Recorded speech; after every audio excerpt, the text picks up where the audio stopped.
Joining me now from Brisbane is Senator for Queensland, Amanda Stoker. Amanda, how are you? Have you stocked up on candles? Are you ready for the blackouts? Hi, Rowan. Look, luckily we are in the warmer parts of the country.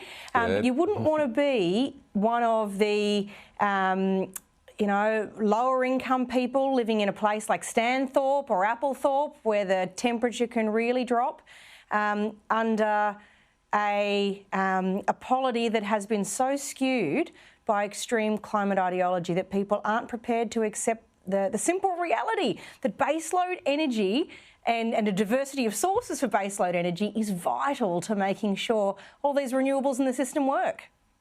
Yeah, so, I mean, is it time we kind of just got back to basics? Because everyone's screaming at, the failures of the system, and it's Ukraine or it's a perfect storm, says Labor, it's this or that. Everyone's pointing for all sorts of reasons. But let's face it, we have spent years and years demonising coal and subsidising renewables, which has driven coal out of the market. Do we need to get back to energy basics, Amanda? I think we need to get back to basics across the board. Let's think about this as if it were any other market. If we found that there was a shortage of supply that was pushing things through the roof, wouldn't you try and get a few more entrants into the market to provide competing products that could perform the same function, and in doing so have more supply and a better price for everyone? If that works in every other market, we should be having gas and coal and, dare I say it, even opening the door for investment in nuclear energy to make sure that we have that kind of diversity of choice in the baseload market, just as we do for more renewable and intermittent types of energy. Well, Amanda, I want to ask you specifically about, those who are responsible. We know Labor and the Greens policies are what they are, and they're not going to shift. But it has disturbed me, and I suspect it has disturbed you, the so-called moderates within the Liberal Party. So, for example, Matt Keane in New South Wales. We saw various moderates all lose their seats in the recent election in New South Wales, Dave Sharma and so on. But was it that push by the moderates that left the country without a major political party standing up for our fossil fuels, both as exports and for our own needs? Look, I think it was certainly a factor. In the broad church, that is the coalition, we are always trying to bring together people with a diversity of viewpoints. But hopefully the last election has shown us, for those of us who are in those more urban environments susceptible to those sorts of ideas, that simply aping the offering of Labor's left or the Greens isn't a good strategy when compared to proudly and sensibly being who we are. And that's the party of common sense, the party of practicality, and the party that genuinely provides affordable opportunity for all Australians. Exactly. Well, I think the Liberal Party's got a lot of soul-searching to do. Amanda, I know we're still waiting on the election result for your Senate seat. Tell us where that sits at the moment. Yeah. Look, it's extremely tight. It's still between Pauline Hanson and I for the last Senate spot, or that's certainly how it appears. And we won't know until the big preferences button is pushed, and the AEC tells us that will happen sometime next week. So until then, it's a bit of a waiting game. But in the meantime, there's plenty to do to keep serving the people of Queensland for the term for which I'm currently in the office. Well, personally, I know I speak for many, many Australians. Love to have both of you there in the Senate, and I can think of plenty of people who should be punted to make room for the two of you. But anyway, so we've got a new government. Energy Minister Chris Bowen has obviously missed the memo about what's been going on with energy. He's announced a more ambitious approach to climate action in his meeting with Special Envoy, that clown in the States, John Kerry, who's the Special Envoy for climate change. So Bowen has told him, oh yeah, we're going to press on with climate change. Here he was just a few hours ago addressing the nation.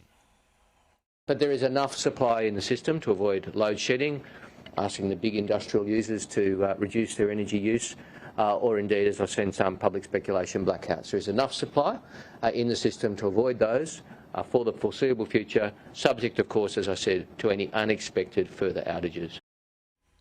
I'm sorry, I'm always a little bit cynical when Chris Bowen speaks. He was the bloke behind Grocery Watch. He was the bloke behind Fuel Watch, both of which were abysmal failures. He was the bloke behind some of the worst immigration policies we've ever seen, and deaths at sea and so on.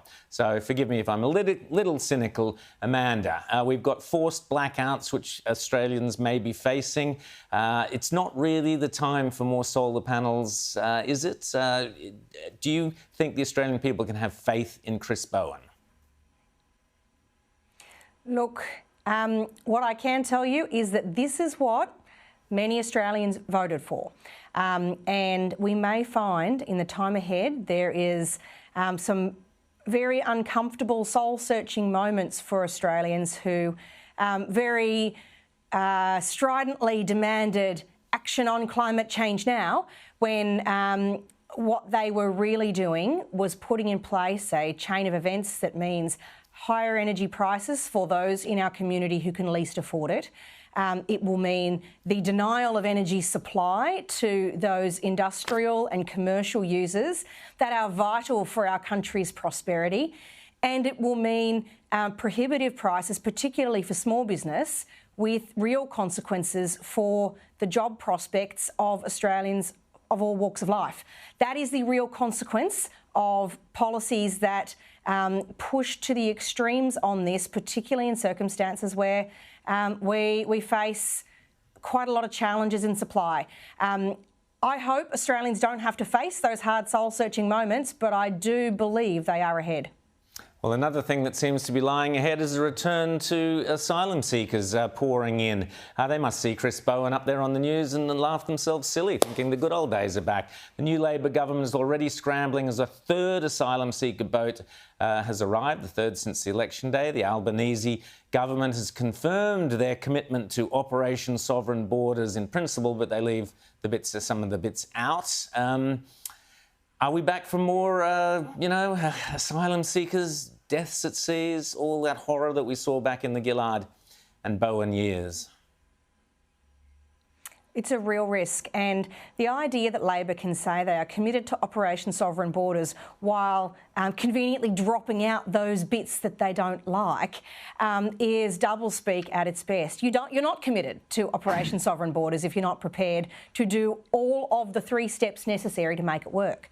The people smugglers know that. They have already got people lining up to get on boats. They're already arriving on our shores.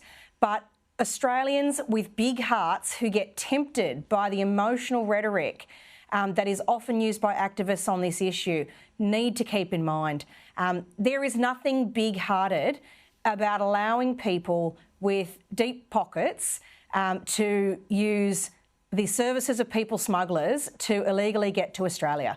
All that does is leave the most vulnerable, women and children and men, in the most dangerous parts of the world, waiting for much longer periods than they should to take their place in Australia's very generous humanitarian program.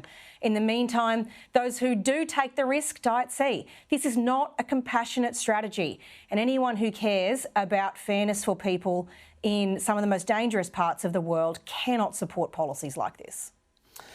Amanda Stoker, it's always great to talk to you. I've just had a brainstorm. You and Pauline share the seat, a bit of job sharing. There you go. Because I tell you what, whether it's you or Pauline, whichever one misses out, the nation will be poorer for not having you both in there in the Senate.